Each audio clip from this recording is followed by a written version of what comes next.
Now to that dramatic survival story of a brother and sister shipwrecked on their Caribbean vacation. Kate and Dan Suskis spent 14 hours in open water, swimming 8 miles after their fishing boat sank. And they are here with us live for an exclusive interview. First, here's ABC's Rob Nelson.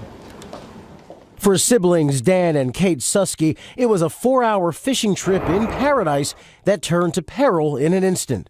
8 miles off the coast of St. Lucia, Dan was battling a 200-pound marlin when disaster struck without notice. Water flooded their boat,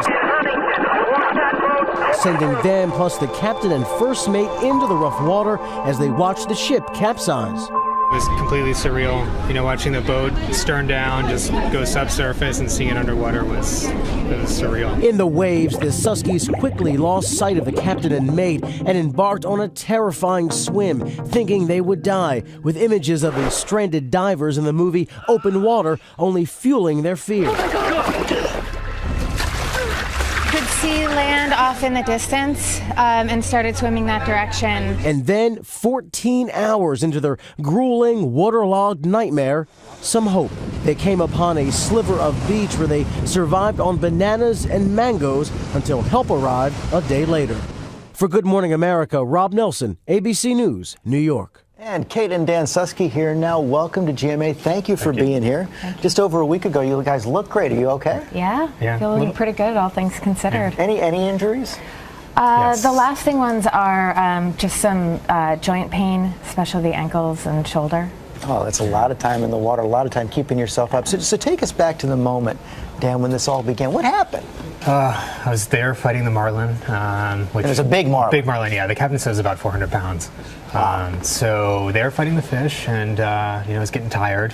About 45 minutes in, and heard a loud noise, and looked back into the cabin, and the captain, looked back at us, and went in, and I guess he went in and saw that there was some water in the forward cabin, and then looked in the engine compartment, which was basically probably about 70% full, and just went down. And then minutes later, it seems like it was just going down. So you guys were all together for a while, but at some point you lost sight of the captain, and I know he wanted you to stay together. What made you say, I gotta swim, I gotta go towards that land?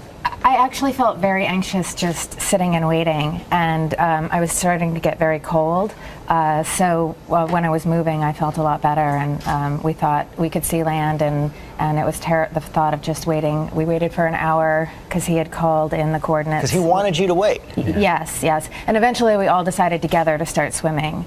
And then we saw a plane fly over, and then a helicopter, so we figured they were looking for us, and they were between us and land, so we started swimming faster to try and reach them.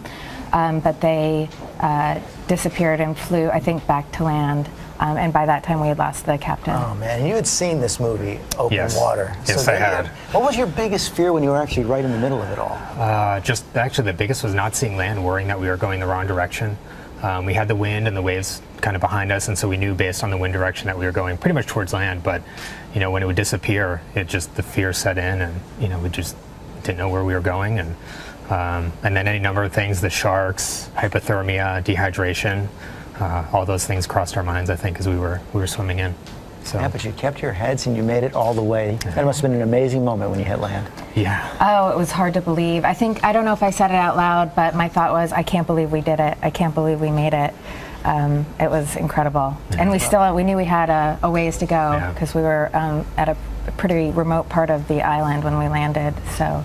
But getting to land was Well, it's just incredible. You showed a lot of strength and great composure. And thanks for coming in today. Thank you so much.